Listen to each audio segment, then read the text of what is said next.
Hello बच्चों, नमस्कार, good evening सभी को, राम राम, सत श्री अकाल। हमने पिछली कक्षा के अंदर अध्ययन कर लिया था प्रकाश के अपवर्तन का। क्या पढ़ लिया था? प्रकाश का अपवर्तन। और मैंने आपको एक पॉइंट बताया था कि जो अपवर्तन है, क्या अपवर्तन जो है वो ठोसों में भी होता है और ठोस में किस में होता है, और उसका मैंने आपको नाम बताया था लेंस। कौन सी ठोस धातु बताई थी मैंने आपको? लेंस। तो आज हम पढ़ेंगे लेंस के बारे में। तो चलो लगाओ सभी हेडिंग और करते हैं शुरुआत लेंस की। ऊपर सब्जेक्ट तो लगाए हैं। हम आज पढ़ेंगे लेंस। क्या पढ़ेंगे? लेंस। क्या पढ़ेंगे? लेंस। अब लेंस होते क्या हैं? देखो, कोई भी क्या होंगे, दो गोलीय कांच होंगे या दो कांच के गोले होंगे इस प्रकार से। ये गोला नंबर 1, ये गोला नंबर 2। अब करेंगे क्या? इसका एक हिस्सा काट लेंगे, एक हिस्सा इसका काट लेंगे। तो पहला हिस्सा हमारे पास कैसे निकल के आएगा? इस प्रकार का, इधर वाला।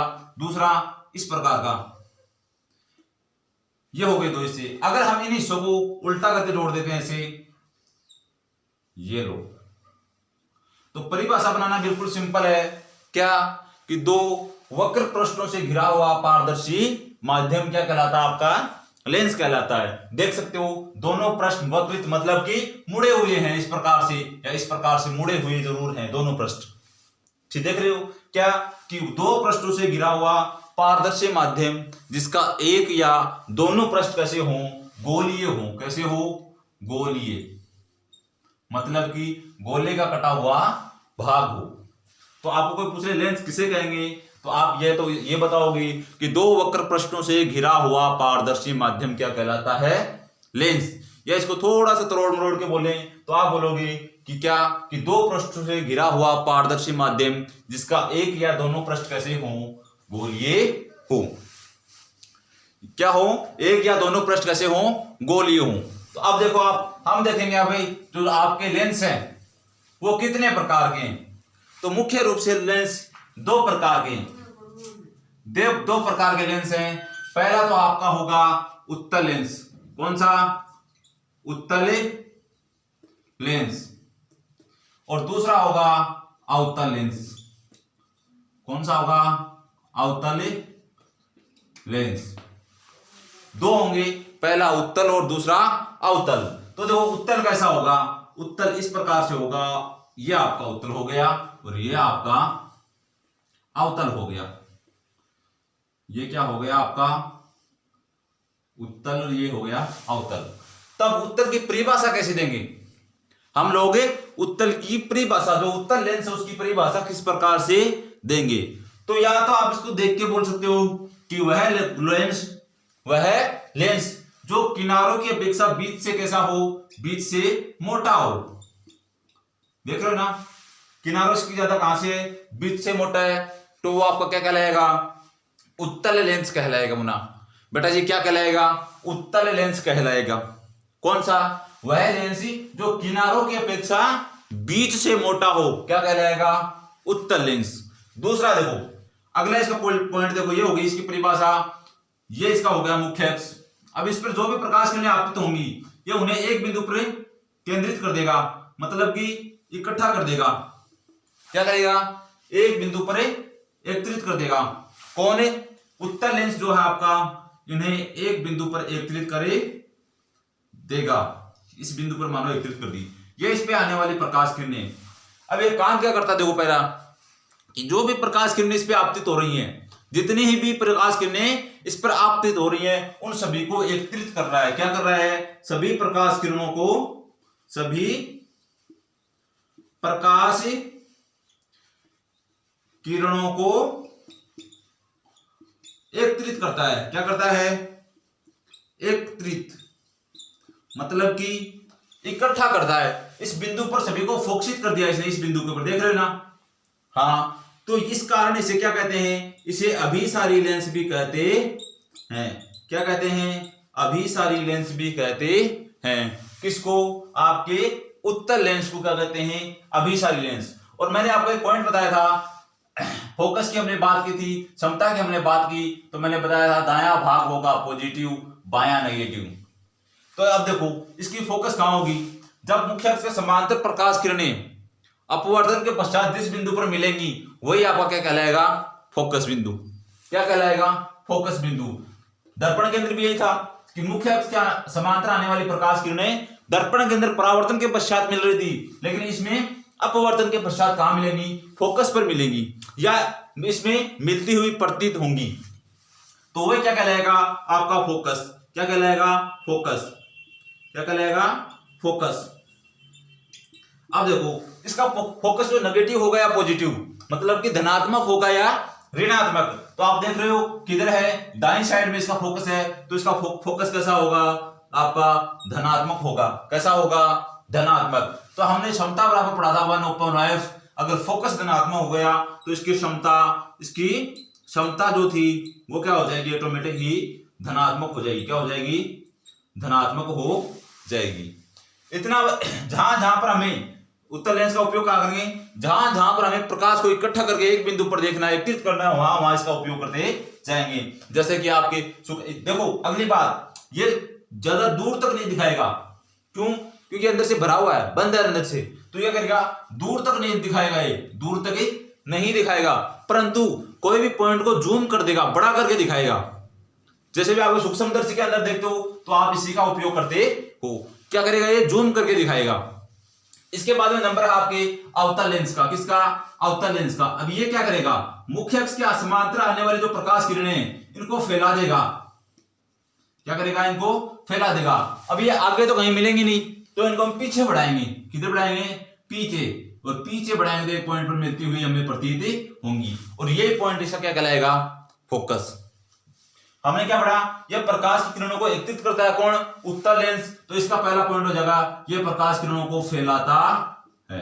क्या करता है, फैलाता है। कौन, अवतल लेंस जो है आपको क्या करता है, प्रकाश किरणों को फैलाता है। अगर बात करें परिभाषा की, तो आप बोलोगे वह लेंस जो किनारों की अपेक्षा बीच से पतला हो वो क्या कहलाएगा, अवतल लेंस। क्या कहलाएगा, अवतल लेंस। आई बात समझिए, क्या करता है, प्रकाश किरणों को फैलाता है, तो इसको बोलते हैं अपसारी लेंस। क्या बोलते हैं, अपसारी। इधर वाला क्या है, अभिसारी, मतलब एकत्रित कर रहा है, अभिसरित कर रहा है। ये क्या कर रहा है, अपसरित, मतलब कि फैला रहा है, तो इसको अभिसारी लेंस भी कहते हैं। क्या कहते हैं, अभिसारी लेंस भी कहते हैं। अगला पॉइंट आता है वही फोकस का। अब इसका फोकस देखो, ये इसका प्रकाशित बिंदु ओ यहां पर होगा ना, तो इसके किधर है, बाईं ओर है, तो इसका फोकस कैसा होगा, नेगेटिव होगा, ऋणात्मक होगा। कैसा होगा, ऋणात्मक होगा। अगर फोकस ऋणात्मक है तो आपकी क्षमता P भी क्या हो जाएगी, 1/f होती है, तो वो भी क्या हो जाएगी, नेगेटिव हो जाएगी, ऋणात्मक हो जाएगी। और ज्यादातर प्रश्न आपको 10वीं क्लास में यही पूछता है कि उत्तल लेंस की क्षमता कैसी है, अवतल लेंस की क्षमता कैसी है। उत्तल लेंस और अवतल लेंस की क्षमता कैसी है। तो ये सभी को अगर समझ में आ गया है, तो अगला पॉइंट हमारा जो आता है वो क्या आता है कि लेंस सूत्र का। क्या आता है, लेंस सूत्र का। एक देखो ध्यान रखो, एक जो आपका पानी का बुलबुला होता है, क्या, पानी का बुलबुला, बुलबुला कैसा होता है, बिल्कुल ऐसे होता है ना, इस प्रकार से आता है। तो किसकी भांति दिखेगा, ये दिखता है उत्तल की भांति। दिखता किस चित्र है, दिखता है उत्तल की भांति है, परंतु अंदर से क्या होता है, हवा भरी होती है, खोखला होता है, तो काम यह उत्तल की भांति करता है। काम किसकी भांति करता है, अवतल की भांति। कौन, जो पानी का बुलबुला है। प्रश्न बहुत बार पूछ लेता है कि जो पानी का बुलबुला है वो किसकी तरह दिखता है, तो वो दिखता आपकी उत्तल लेंस की तरह। किसकी तरह, उत्तल लेंस की तरह दिखता है, परंतु काम आपका वो अवतल लेंस की तरह करता है। किसकी तरह करता है, अवतल लेंस की तरह करता है। एक आधे ओस की बूंद, क्या, ओस की जो बूंद होती है वो आपकी दिखती भी उत्तल की तरह है और काम भी उत्तल की तरह करती है, क्योंकि वो अंदर से पूरी भरी हुई होती है। इसके बाद देखो पॉइंट आता है आपका जो लेंस सूत्र है। क्या, लेंस सूत्र, तो उसको देखते हैं लोग।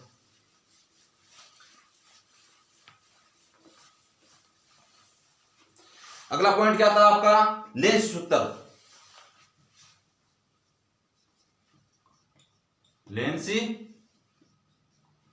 सूत्र क्या होता है, 1/f बराबर 1/v माइनस 1/u। ये क्या होता है, आपकी फोकस दूरी जो होती है वो है, ये आपकी प्रतिबिंब की दूरी है, ये आपके बिंब की दूरी है। अब इस पे आधारित आपको मैं एक प्रश्न बताता हूं। देखो आपको कह दे कि उत्तल लेंस कौन सा है, उत्तल लेंस, जिसकी एफ बराबर कितना दिया आपको, मान लो 20 सेंटीमीटर दी है, ठीक है। आपको वस्तु की दूरी इसने दे दी, u बराबर दे दी मान लो 10 सेंटीमीटर। तो आपसे पूछ लिया v का मान ज्ञात करो। क्या करना है आपको, v का मान ज्ञात करना है। आपके सामने आपका लेंस उत्तर रखा हुआ है 1/f। अब देखो क्या है, उत्तल लेंस है, तो इसका f कैसा था, इसका f पॉजिटिव था जी, कैसा था, पॉजिटिव। तो आपको 1/20, ठीक। अब 1/v आपको ज्ञात करना है, माइनस 1/, अब u है, u क्या होता है, हमेशा ऋणात्मक होता है। क्यों, क्योंकि हम इसके बाईं ओर रखते हैं, लेंस की बाईं ओर हर वस्तु को रखते हैं, तो ये हमेशा इसको कोई भी वैज्ञानिक है, कोई भी टीचर है, वो इसको कभी धनात्मक नहीं कहेंगे। कोई भी ऐसा वैज्ञानिक नहीं है जो इसको क्या बना देगा, धनात्मक, क्योंकि ये हमेशा बाईं ओर रखते हैं। आपका u जो होता है हमेशा माइनस का होता है, तो यहाँ ये क्या हो जाएगा, -10। तो ये क्या है, यहाँ पर कोष्टक के अंदर लगा लो -10। अब सोल्व करो इसको, 1/v बराबर 1/20, 20 यहाँ पर है। अब देखो माइनस माइनस क्या हो गया, प्लस, जैसे ही पक्षांतर हुआ वापस माइनस 1/10। 1/v बराबर एक लघुत्तम कितना आ जाएगा आपका 20, इधर कितना आएगा 1 - 2, तो 1/v बराबर क्या आ गया, -1/20। तो आपका v बराबर क्या जाएगा, -20।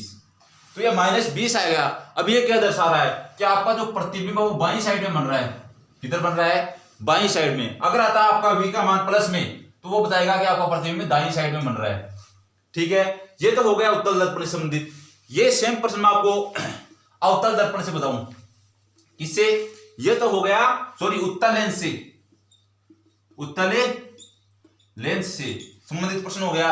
और सेम प्रश्न आप करोगे अवतल लेंस से, किससे, अवतल लेंस से। तो किस प्रकार करोगे, आपका फॉर्मूला जो है, आपका जो सूत्र है, आपका जो लेंस सूत्र है वो सेम टू सेम ऐसा कैसा रहेगा, इसमें कोई बदलाव नहीं आएगा। परंतु देखो अब क्या होगा, इसमें इसका f कैसा हो जाएगा, माइनस हो जाएगा। f कैसा हो जाएगा, माइनस। क्यों, क्योंकि देख रहे हो आप, ये आपका अवतल लेंस है, ये क्या कर रहा है, प्रकाश किरणों को फैला रहा है, तो इनको हम पीछे बढ़ा रहे हैं, तो यहां पर मिलती हुई मतलब कि बाएं साइड में मिलती हुई प्रतीत हो रही है। तो 1/-f, ठीक है, 1/v - 1/u। तो आप मान रखो 1/20, ये माइनस का रहेगा, 1/v - 1/10। अब देखो वही पक्षांतर करना आपको, ये माइनस का होगा, ये इधर आ गया तो वापस ही माइनस का, तो 1/v बराबर लघुत्तम आ जाएगा 20, कितना आ जाएगा 20, और इधर -1 और -2, तो क्या हो गया आपकी -3/20। तो v बराबर क्या जाएगा 20/3 माइनस में, तो कितना आ जाएगा 6×3 = 18, 6.6 के आसपास आपका सेंटीमीटर में आपका आंसर आ जाएगा। परंतु आएगा किसका, माइनस का। किस प्रकार का आएगा, माइनस का, मतलब कि आपकी बाईं ओर आपका प्रतिबिंब बन रहा है। अगर मान आपका आंसर v का मान किसमें आता है, धनात्मक आता है, पॉजिटिव आता है, कैसा आता है, धनात्मक या पॉजिटिव आता है, तो आपका प्रतिबिंब किस प्रकार, किस ओर बन रहा है, दाईं ओर बन रहा है। बीच में एक अपना पॉइंट आएगा आवर्धन का, तो m बराबर मैंने बताया है प्रतिबिंब की ऊंचाई बटा वस्तु की ऊंचाई, आपको क्या कहलाती है, आवर्धन कहलाती है। ये हो गया आपका आवर्धन, लेंस सूत्र, दोनों लेंसों के अंदर जो तुलनाएं थी वो भी हो गई हैं। इसके बाद में अगला टॉपिक आता है क्या, लेंस से प्रतिबिंब निर्माण। क्या करना है, लेंस से प्रतिबिंब निर्माण करना है बेटा। अगर प्रतिबिंब निर्माण करना है तो वो हम करेंगे अगली कक्षा के अंदर। जस्ट इसके कल जो कक्षा आएगी उसके अंदर हम क्या करेंगे, प्रतिबिंब का निर्माण करेंगे। तो अगर आप सभी को क्लास अच्छी लगी, बढ़िया तरीके से समझ में आया है, तो कक्षा को लाइक करोगे, शेयर, कमेंट और चैनल को सब्सक्राइब करोगे। तब तक पढ़ते रहो, सभी अगली कक्षा है तब तक पढ़ते रहो, मुस्कुराते रहो, गुनगुनाते रहो। सभी को नमस्कार, बाय बाय।